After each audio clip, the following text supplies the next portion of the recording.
रोहित ने इन दोनों को पेड़ से बांध दिया होता है और इनके सामने खड़ा होता है। पांडा रोहित की बॉडी देखकर खुश हो रही होती है और साथ में शर्मा भी रही होती है। रोहित कहता है, मैं लगभग उन्हें जान से मार ही देता क्योंकि मुझे अपनी ताकत पर कंट्रोल ही नहीं है। बस अब तुम दोनों ये बता दो कि तुम्हारा अड्डा है कहाँ। मोंक दांत पीसता है और कहता है, तू हरामखोर सोच क्या रहा है, जल्दी कर और हमें मार दे। हाँ, चाहे कुछ भी हो जाए लेकिन मैं तुझे अपना अड्डे का पता नहीं दूंगा। नेहा पीछे से आती है और कहती है, तुम लोग मुझे माफ़ कर देना क्योंकि मैं थोड़ा देर से आई हूँ। मोंक चिल्लाकर कहता है, अच्छा हुआ नेहा मैम आप यहाँ आ गई।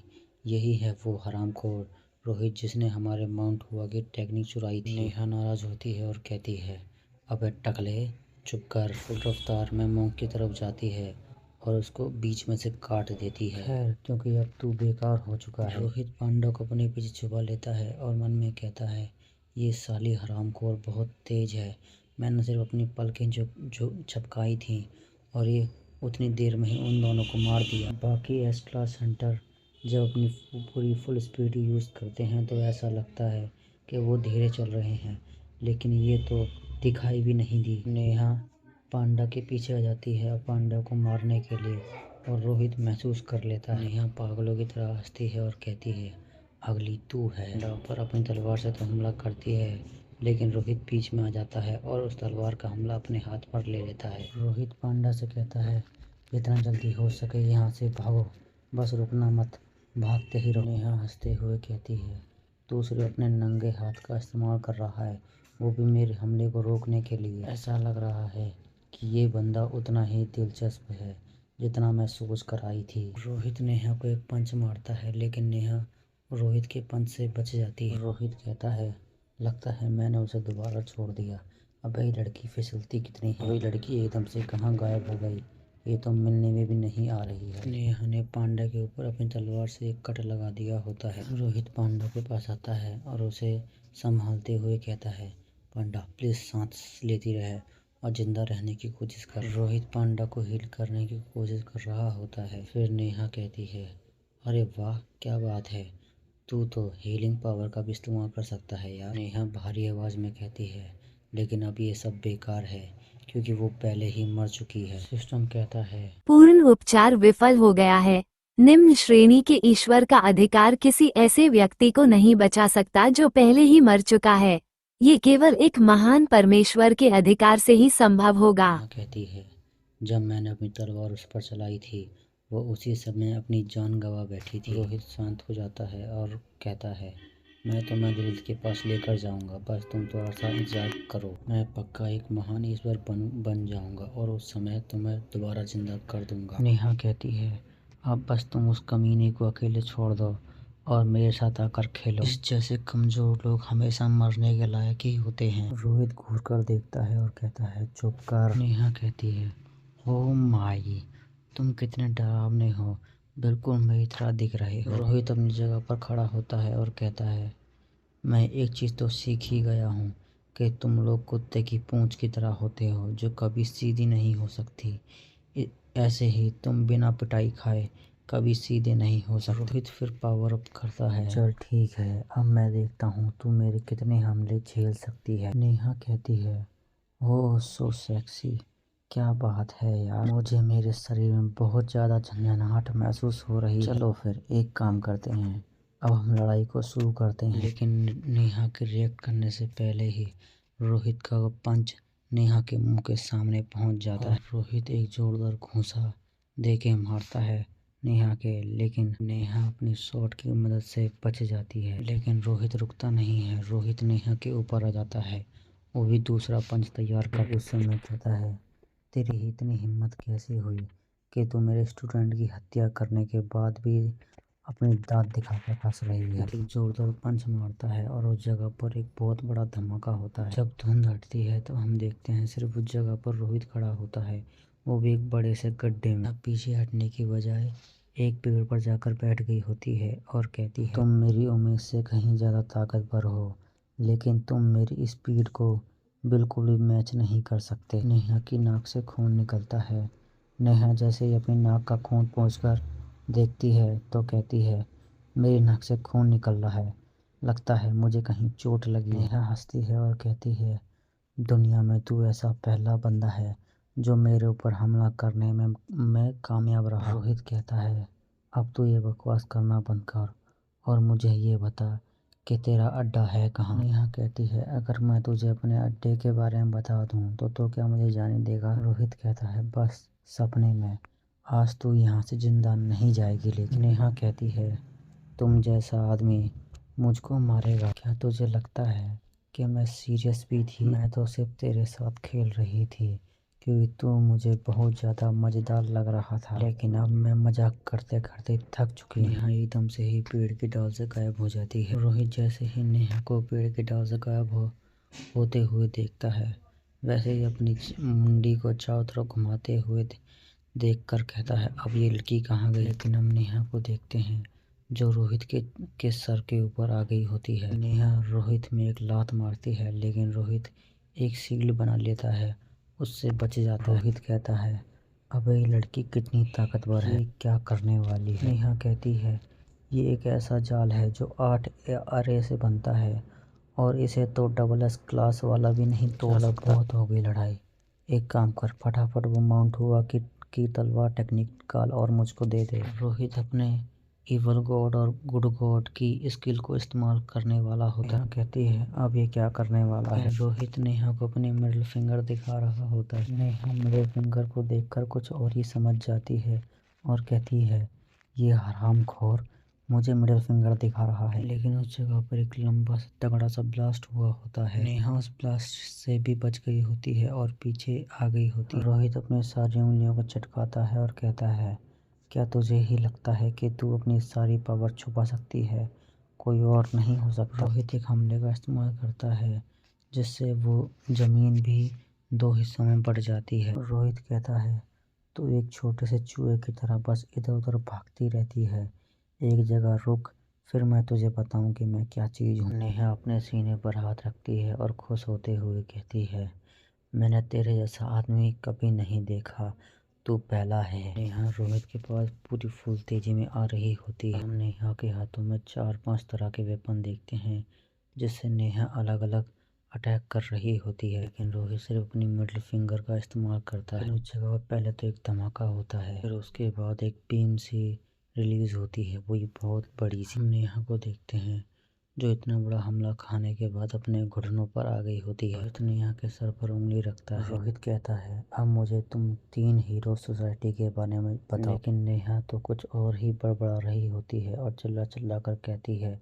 I love you my master. Rohit ये बात सुनकर तो बेचारा परेशान हो गया होता है और सदमे में चला जाता है। फिर सिस्टम कहता है, बधाई हो, आपने ईश्वर की अत्यधिक शक्ति और भय का प्रदर्शन किया है तथा जुनूनी आस्था पैदा की है। नेहा अब एक कट्टर अनुयायी है। नेहा नीचे बड़े बड़े कहती है, आप बिना किसी हथियार के जब इतने ताकतवर हैं और जब आपके पास कोई तलवार या कोई हथियार आ जाए तो पता नहीं कितने ताकतवर हो जाओगे। सिस्टम कहता है, नेहा कट्टरपंथी। नेहा 5S क्लास के लायक अनुयायी है।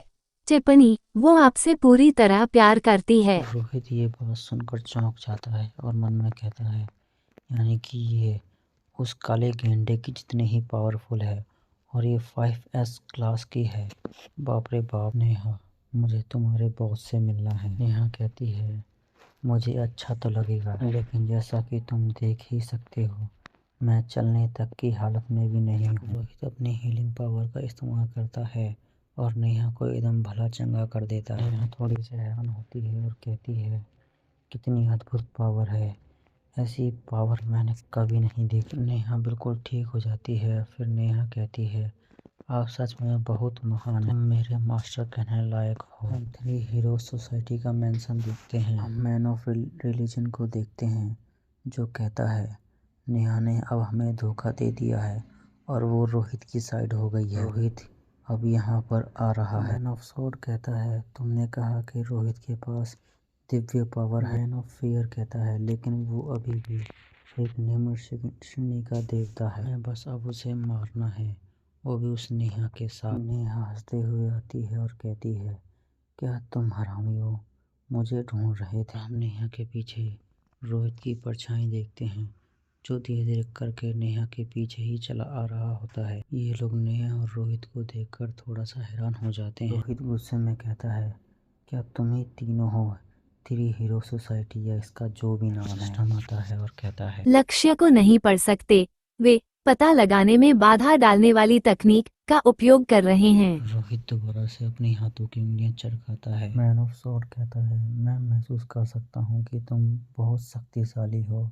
मुझे नहीं पता था कि इस जगह पर कोई तुम जैसा शक्तिशाली भी हो सकता है। मैन ऑफ सॉर्ड कहता है, ठीक है, तो मेरे लिए बढ़िया होगा अगर मैं तुम्हारा दिल खा जाता हूँ। मैन ऑफ फिस्ट कहता है, ठीक है, तुम उसका दिल खा सकते हो, लेकिन बस उसका सर छोड़ देना और वो मेरा। मैन ऑफ फिस्ट आगे बढ़ता है और कहता है, लेकिन मुझे देखना है कि ये कितना ताकतवर है। मैन ऑफ फिस्ट एकदम से ही पूरी फुल तेजी में रोहित के पास आ जाता है और अपना जोरदार भौंसा रोहित के पेट में मारता है, जिससे रोहित घर की दीवार तोड़ते हुए आर पार निकल जाता है। नेहा पीछे की तरफ देखती है और कहती है, वो बस ठीक हो। फिर सामने देखती है और कहती है, बस तुम ही लोग हो। हम नेहा के सामने कई सारे लोगों को देखते हैं जो काले कपड़े में आ गए होते हैं, वो भी हथियारों के साथ। नेहा अपनी तलवार को चाटती है और कहती है, आज का दिन मेरे लिए और मेरी तलवार के लिए बहुत मज़ेदार रहा है। इस वजह से तो मेरी तलवार भी खुश हो गई है। रोहित धीरे धीरे करके अपनी जगह से उठ गया होता है। नफीस्ट कहता है, भाई मैं तुझे कुछ ज़्यादा ही ताकतवर समझ लिया था, लेकिन तू तो मेरे हल्के से मुक्के में ही उड़ गया। चल कोई बात नहीं, अब तेरा स्वाद मेरे पेट में जाएगा। रोहित परेशान हो जाता है और मन में कहता है, लेकिन अभी अभी क्या हुआ था, मुझे सही से दिखाई भी नहीं दिया। अभी एक सेकंड पहले हमारे बीच तो बहुत बड़ी दूरी थी और एक सेकंड बाद ये बिल्कुल मेरे करीब आ गया था। रोहित के ऊपर एक बहुत तेज रोशनी सी चमक रही होती है। रोहित के सामने एकदम से ही हेवनली प्लेट आ जाता है और गॉड कहता है की मरम्मत पूरी हो गई है। वो कहता है कि डिलीवरी शुल्क घर पर है। कहता है कि इसे सिर्फ इसलिए कम मत आंकिए क्योंकि यह रसोई के चाकू जैसा दिखता है। रोहित हेवनली ब्लेड को टाइट करके पकड़ता है और कहता है, तुमसे मिलकर खुशी हुई हेवनली ब्लेड। सो डीमन रोहित को एक बात बताता है और कहता है, ये जितने भी तेरे सामने खड़े हैं ये सब एक देवता है। मैन ऑफ फिस्ट कहता है, अरे ये तो हेवनली ब्लेड है ना। Heavenly blade man of fist को गालियां दे रहा होता है और कहता है, तुम हरामखोर कहीं के ही, जैसे ही तुम्हारे इवल गॉड का खात्मा होता है वैसे ही तुम इधर उधर तितर बितर हो जाते हो। मैन ऑफ फिस्ट कहता है, जब आपदा आती है तो उसके लिए एक प्लान पहले से ही होना जरूरी होता है। रोहित कहता है, क्या कहा कि ये लोग विनाश के देवता से डरते थे और इस डर के चक्कर में ये पृथ्वी पे भाग कर आ गए। हेवनली ब्लेड कहता है, ये साले हरामखोर सबसे भयानक कचरे हैं। ये लोग ऐसे हैं कि जो इन पर विश्वास करेगा ये उनको भी ख़त्म कर देंगे। यहाँ तक कि इनने तो अपने फॉलोवर्स को ही मार डाला था। मैन ऑफ फिस्ट जोर जोर से हंस रहा होता है और हेवनली ब्लेड कहता है, तो चिंता मत कर, विनाश का देवता भी जल्दी ही आने वाला है। जब वो आएगा तो तू क्या दोबारा भागने की तैयारी करेगा। मैन ऑफ फिस्ट हंसता है और कहता है, तूने बिल्कुल सही कहा, मैं ऐसा ही करूँगा। इसीलिए तो इन बेवकूफ़ों को अपनी मार्शल आर्ट सिखा रहा हूँ, वो भी 500 सालों से। इंसान बस हमारे खाने की चीज़ है और कुछ भी नहीं है। रोहित नाराज़ हो जाता है और कहता है, तूने अभी अभी कहा कि मनुष्य सिर्फ तेरा खाना है और कुछ भी नहीं। तुम हरामखोरों की वजह से पता नहीं कितने इंसान मरे होंगे, इसलिए अब मैं तुम लोगों को कभी जिंदगी में माफ़ नहीं करने वाला। मैन ऑफ फिस्ट कहता है, जब तू एक निम्न श्रेणी का भगवान है तो तेरी हिम्मत भी कैसे हुई इस तरह हमारा अपमान करने। रोहित हेवनली ब्लेड के साथ अपनी एक टेक्निक परफॉर्म करने वाला होता है, लेकिन एकदम से हेवनली ब्लेड जोर से चिल्लाता है और रोकता है और कहता है, रुक जा। आगे चिल्लाते हुए कहता है, अबे अब तुझे क्या हो गया। हेवनली ब्लेड कहता है, तुम इस मैन ऑफ फिस्ट से नहीं जीत सकते क्योंकि ये तुमसे ज़्यादा ताकतवर है। अगर तुम्हारी किस्मत खराब हुई तो ये तुम पर ही भारी पड़ जाएगा। तुम्हें अपनी मुट्ठी का इस्तेमाल करना होगा। तुम बस सोचो कि मैंने ये बात क्यों कही है। रोहित मन में कहता है, लगता है वो इस अर्थ का बात कर रहा है क्योंकि मेरे मुट्ठी मेरी तलवार से भी कहीं ज़्यादा मजबूत। रोहित तैयार हो जाता है और कहता है, तो चलो फिर इसे एक बार आजमा कर देखते हैं। मैं भी तो देखूं मेरी मुट्ठी इस तलवार से कितनी ताकतवर है। रोहित फिर से दोबारा से पावर अप कर जाता है। मैन ऑफ फिस्ट कहता है, अबे ये अभी भी ठीक कैसे है। फिर एकदम से ही अपने आप को पावर अप करने लग जाता है। फुल स्पीड में रोहित की तरफ भागता हुआ आ रहा होता है। तुम्हारे जैसे एक तुच्छ भगवान की कैसे हिम्मत हो। रोहित अपना हेवनली ब्लेड बाहर निकालता है और हेवनली ब्लेड की तीसरी फॉर्म एक्टिवेट कर देता है। Heavenly blade man of fist को एक जोरदार घूंसा देके मारता है। घूंसे से मैन ऑफ फिस्ट का थोबड़ा भी टूट जाता है। मैन ऑफ फिस्ट उड़ता हुआ सीधा घर की दीवार तोड़कर अंदर पहुंच जाता है। मैन ऑफ फियर और मैन ऑफ सॉर्ड ये नज़ारा देखकर हैरान हो गए होते हैं। मैन ऑफ फियर कहता है, ये कितना प्रभावशाली है। मैन ऑफ सॉर्ड कहता है, अब मुझसे ये मत कहना कि मैन ऑफ फिस्ट को उसने एक घूंसे में ही इतनी दूर फेंक दिया है। मैन ऑफ फियर हंसता है और कहता है, आज मेरा भाले का अच्छा दिन है जो आज किसी देवता का खून चखेगा। मैन ऑफ सॉर्ड कहता है, मैंने कभी ज़िंदगी में नहीं सोचा था कि अब मुझे अपनी हेवनली सॉर्ड यहाँ पर इस्तेमाल करनी पड़ी। रोहित एकदम अपना सीना तान कर खड़ा होता है और कहता है, लेकिन अब लगता है मैं इन तीनों से जीत सकता हूँ। रोहित थोड़ा सा हैरान होता है क्योंकि रोहित की सिस्टम विंडो उसके सामने नहीं आई होती है, वो भी सूचना देने के लिए कि वो हारा है या नहीं। मैन ऑफ सॉर्ड कहता है, ओए ढेड़िए चल उठ जा, अब तू कब तक ऐसे ही नाटक करता रहेगा मरने। मैन ऑफ फिस्ट अपनी नाक को खुजलाता है और कहता है, मैं तो बस इस बात पर शर्मिंदा हूँ कि एक नौजवान ने मुझे एक घूंसे में ही इतनी दूर उड़ा दिया। उस यंग गॉड को हेवनली ब्लेड की टेक्निक उसके ही साथ मिली है। मैन ऑफ सॉर्ड कहता है, तो क्यों ना हम तीनों मिलकर उस पर हमला करें और मुझे बस उसका सर चाहिए। और तीनों के तीनों राजी हो जाते हैं और एक साथ रोहित के ऊपर हमला करने को तैयार होते हैं। रोहित हेवनली ब्लेड को कसकर पकड़ लेता है और मन में कहता है, ले अब मेरी लंका लगने वाली है, ये साले अब तीनों एक साथ हो गए हैं। हेवनली ब्लेड की आत्मा एकदम से ही बाहर आती है और कहती है, रोहित जितना जल्दी हो सके यहाँ से भाग, बस भाग। हमारे पास कोई चांस ही नहीं है कि तुम इन तीनों से अकेले लड़ सको, वो भी एक साथ। रोहित कहता है, अब मैं ऐसा नहीं करने वाला, मैं अब लड़ाई छोड़कर नहीं भागूंगा। रोहित हेवनली ब्लेड को आगे करता है और कहता है, मुझे में अभी भी बहुत सारी ताकत बाकी है। तीनों एक साथ रोहित के ऊपर हमला करने के लिए फुल तेजी में भागकर आ रहे होते हैं। मैन ऑफ फेयर अपने ड्रैगन वाली टेक्निक का इस्तेमाल करता है और रोहित की तरफ एक खून से बना हुआ ड्रैगन भेजता है। रोहित थोड़ा सतर्क हो जाता है और कहता है, ले अब ये भी आ रहा है। रोहित उस ड्रैगन टेक्निक को बीच में से ही काट देता है, लेकिन रोहित के साइड में मैन ऑफ फिस्ट आ जाता है और अपने हाथों को मुट्ठी में बदल रहा होता है। मैन ऑफ फिस्ट रोहित की पसलियों में एक जोरदार घूंसा मारता है। रोहित उस घूंसे की वजह से हवा में उड़ गया होता है। दी ह्यूमन सॉर्ड भी एक छलांग मारता है और रोहित के ऊपर हमला करने के लिए आ रहा। मैन ऑफ फियर भी अपना भला लेकर तैयार होता है। दोनों के दोनों रोहित की तरफ एक साथ जंप करते हैं, लेकिन हम रोहित को देखते हैं जो मुस्कुराता है और अपनी ब्लास्टिंग स्किल का इस्तेमाल करता है। तो ये दोनों भी थोड़ी देर के लिए चौंक जाते हैं। एकदम से ही उस जगह पर बहुत बड़ा धमाका हुआ होता है। रोहित बिल्कुल सही सलामत अपनी जगह पर आकर एकदम लैंडिंग करता है। कुछ देखकर हैरान हो गया होता है और मन में कहता है, मैंने सोचा था कि ये हमला इन दोनों के लिए काफ़ी होगा और मैं इन दोनों को एक साथ ख़त्म कर दूंगा, लेकिन ऐसा कुछ भी नहीं। मैन ऑफ फियर कहता है, अब मुझे समझ में आया कि तुमने मैन ऑफ फिस्ट को घूंसा कैसे मारा। ये पहली बार है कि किसी ने हमारे मास्क हटवाए हैं, क्योंकि ये मास्क हमने तब से पहने थे जब से हमने उस मध्यवर्ती ईश्वर को मारा था। परेशान होता है और कहता है, अबे ये साले किस बारे में बात कर रहे हैं। सिस्टम कहता है, गिरी हुई मुट्ठी भगवान, गिरी हुई तलवार भगवान, गिरी हुई भाला भगवान। वे निर्वाण नामक दुनिया में महान देवता हुआ करते थे जिसे विनाश के देवता ने नष्ट कर दिया था। विशेष टिप्पणी, उन्होंने निम्न श्रेणी के देवताओं का दर्जा पुनः प्राप्त कर लिया है। हेवनली ब्लेड रोहित का थोबड़ा पकड़ता है और चिल्लाते हुए कहता है, अबे साले कुतरे, मैंने इसीलिए तुझको यहाँ से भागने के लिए कहा था। तब से ही रोहित के पीछे मैन ऑफ सॉर्ड आ जाता है, नीचे से मैन ऑफ फिस्ट, ऊपर से man of fear. Man of fear चिल्लाकर कहता है, अब तू मर जा, क्योंकि अब तेरा सिर बस मेरा है। एकदम से ही उस जगह पर बहुत बड़ा धमाका हुआ होता है। रोहित उस जगह पर चारों खान चित हो गया होता है और आराम से लेटा हुआ होता है। मैन ऑफ सॉर्ड कहता है ऐसा लग रहा है कि वो मर चुका है। मैन ऑफ फियर कहता है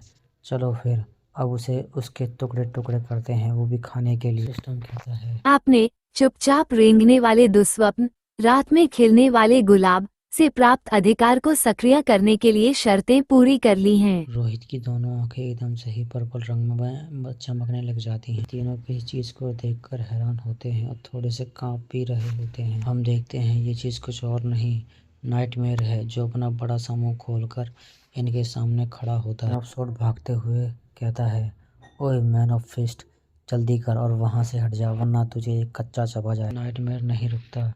नाइटमेयर मैन ऑफ फिस्ट के ऊपर हमला कर देता है और उसका एक हाथ घायल कर देता है। मैन ऑफ फिस्ट कहता है ये राक्षस जैसी दिखने वाली चीज़ ये कहाँ से आई और ये फूल जैसी क्यों दिख रही है।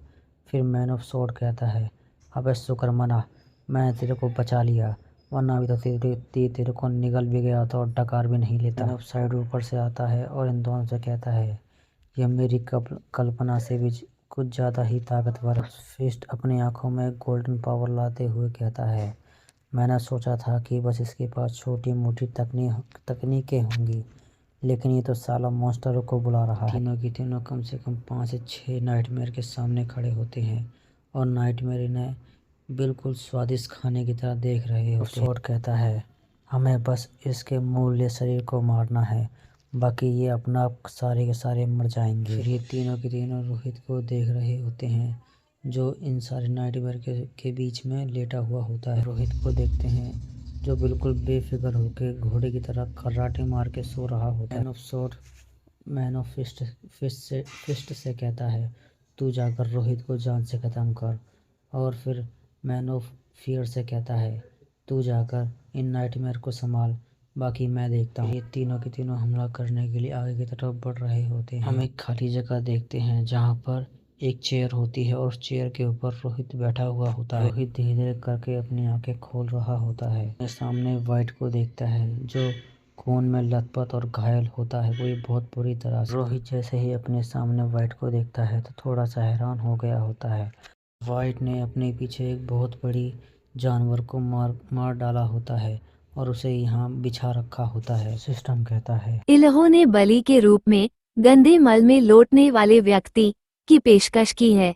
गंदे मल जल में लौटने वाला 11 क्लास के लायक है। हम रोहित को देखते हैं जो लेवल अप कर रहा होता है। सिस्टम दोबारा कहता है खोज इंटरमीडिएट क्लास दुष्ट देवता प्रचार प्रगति पर सामान्य बलिदान 23,12,89,003/10 अरब एस क्लास पालौकिकता क्षमता रखने वाला बलिदान 34 जोड़ 1,100। रोहित वाइट से कहता है मुझे तुम पर गर्व है, तुमने एक लेवल और पार कर लिया है और तुमने मुझे एक लेवल और ऊपर कर दिया है। वाइट के पास में एक फेरी को देखते हैं जो वाइट के गले लगकर रो रही होती है और ये कहती है मैं कोई मेरे पापा को बचा। रोहित इस फेरी को देखकर थोड़ा सा हैरान होता है और कहता है पापा अब ये है कौन। छोटी सी फेरी धीरे धीरे करके अपनी हाथ की पावर को बढ़ाती जाती है और वाइट का गला कसता चला जाता है। सिस्टम कहता है फेरी क्वीन अच्छे भगवान का अवतार, विश्व का पंखधारी रक्षक,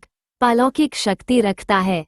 11 रमाक इल्हो द्वारा मृत्यु के कगार से बचाया गया, उसका नाम बताइए और चमत्कार हो सकता है। जिससे अपने आप को बचाने की कह रहा होता है क्योंकि लिटिल फेरी ने वाइट का गला कुछ ज़्यादा ही कस दिया होता है। एकदम से ही पूरा का पूरा हील हो जाता है और खुश होते हुए कहता है वाह मैं तो बिल्कुल पहले की तरह भला चंगा हो गया। फेरी भी वाइट के कंधे से नीचे उतर जाती है। भाई रोहित ने तो उस लिटिल फेरी का नाम ये रखा है, लेकिन मैं कुछ और बुलाऊंगा। Name her and a miracle might happen. Rohit उस लिटिल फेरी से कहता है मैं तुम्हें एक नाम देना चाहता हूँ, क्या ये तुम्हारे लिए ठीक होगा। रोहित मन में कहता है मुझे अभी भी कोई नाम सूझ नहीं रहा है, तो चलो मैं अपने एक कैरेक्टर का नाम रख देता हूँ। भाई रोहित ने इस लिटिल फेरी का नाम फिनिक्स रखा है, तो अब आप ये बताओ कि मैं इसे फिनिक्स बुलाऊं या लिटिल फेरी बुलाऊं। अभी तो मैं इसे फिनिक्स बुलाऊंगा और मुझे कमेंट करके बता देना कि मैं इसे आगे क्या बुलाऊं। ये नाम रखने के बाद रोहित की पावर और ज़्यादा बढ़ गई होती है। सिस्टम कहता है बधाई हो, आपने परी रानी का नाम रखा है और उसका विश्वास स्थापित किया है। फेयरी क्वीन 10S क्लास के लायक अनुयायी है। रोहित एकदम से ही इन तीनों को याद करता है और फिर नाराज होते हुए कहता है, मैं अभी तक उन 3 हरामखोरों से ऐसे ही लड़ रहा था। इन्होंने मेरा एक स्टूडेंट को भी मार दिया और तो और लाखों करोड़ों लोगों को ऐसे ही खा गए। रोहित फिर असली दुनिया में उठ जाता है। नफसोट को देखते हैं जो रोहित के ऊपर हमला करने के लिए आ रहा हो। नफसोट के हमले से नाइटमेयर आकर बचा लेता है। नफसोट चिढ़ते हुए कहता है, अगर ये पौधा नहीं होता ना तो मैं आज इसे यहीं जिंदा खत्म कर देता। हम उन नाइटमेयर्स को देखते हैं जो धीरे धीरे करके गायब हो रहे होते हैं। तो उन सारे नाइटमेयर को एक छोटे से कमल के फूल में बदल देता है। नाइटमेयर रोते हुए कहता है, दुख के साथ कहता है कि आपको अभी नहीं जागना चाहिए। रोहित नाइटमेयर से कहता है, मैं अब ठीक हूँ और मैं और भी ज़्यादा शक्तिशाली हो गया हूँ। मेरा ध्यान रखने के लिए तुम्हारा बहुत बहुत धन्यवाद। मैन ऑफ सॉर्ड कहता है, देखो वो इवल गॉड गायब हो चुके हैं। फीस्ट कहता है, मूर्ख, तुझे लगता है कि तू हम तीनों से अकेले जीत भी सकता है। पहले तो मुस्कुराता है, फिर कुछ साइड में देखता है। फियर को देखते हैं जो रोहित के ऊपर हमला करने के लिए पीछे से आ रहा होता है। रोहित अपना हेवनली ब्लेड निकाल लेता है और मैन ऑफ फियर का भाला रोक देता है। मैन ऑफ फियर थोड़ा सा कंफ्यूज होता है और कांप भी रहा होता है और रोहित से कहता है, तू इतनी आसानी से मेरा अटैक कैसे देख सकता है और तो और संभाल भी कैसे सकता है। रोहित कहता है, तूने सही कहा अधेड़ बुड्ढे, क्योंकि अब मैं तेरा हमला आसानी से रोक भी सकता हूँ और तो और तुझे जान से मार भी सकता हूँ। सुनकर मैन ऑफ फियर एकदम से पीछे की तरफ हट जाता है। मैन ऑफ सॉर्ड कहता है, ये अचानक से इतना ताकतवर कैसे हो गया। मैन ऑफ फिस्ट कहता है, जब ये छुपने की कोशिश कर रहा था तो पक्का किसी न किसी इंसान को उसने खाया हो। फिर अपने माथे पर अपनी उंगली रखता है और अपनी डुप्लीकेट स्किल का इस्तेमाल करता है।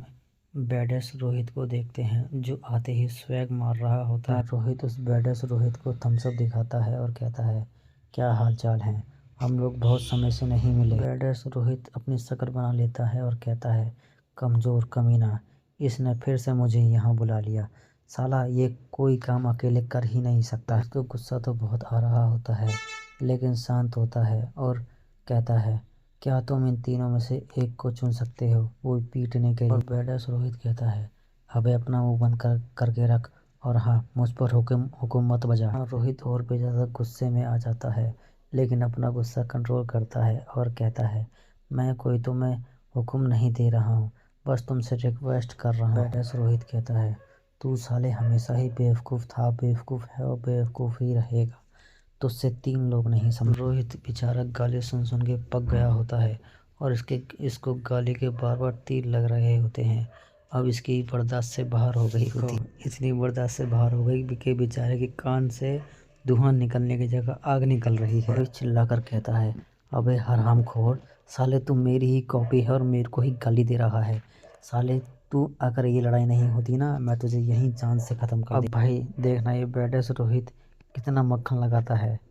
और बैडेस रोहित कहता है, भाई लेकिन अब तू पहले से ही बेहतर हो गई। बैडेस रोहित की अपने रोहित से फटती तो है, कहते हैं ना पीठ पीछे तो बोल सकते हो लेकिन जब कोई गुस्सा हो तब नहीं बोल सकते। रोहित बैडेस रोहित की ये बात सुनकर एकदम मक्खन की तरह पिघल गया होता है और बिल्कुल एकदम गोरी चिट्टी नई नई नवेली दुल्हन की तरह शर्मा रहा होता है। बैडेस रोहित अपना हाथ आगे करता है और लेकिन रोहित कुछ और सोच रहा होता है। रोहित बैडेस रोहित से हाथ मिलाता है और कहता है, अरे कोई बात नहीं, कोई बात नहीं, गलती तो हर किसी से हो जाती है। बैडेस रोहित चिढ़ जाता है और कहता है, अबे साले हरामखोर, मैं तुझसे हेवनली ब्लेड के लिए पूछ रहा था, ये नहीं कि तू हाथ मिला, क्योंकि तूने अभी अभी मुझसे कहा था कि मैं इनमें से एक को संभालूं। रोहित बैडेस रोहित को हेवनली ब्लेड पकड़ा देता है और फिर दोनों रोहित एक साथ लड़ने को तैयार हो जाते हैं। तीनों झिंगुर भी। भाई मुझे इनकी कुटाई देखनी है, जब ये कुटेंगे तो पता नहीं मुझे कितना सुकून मिलने वाला है।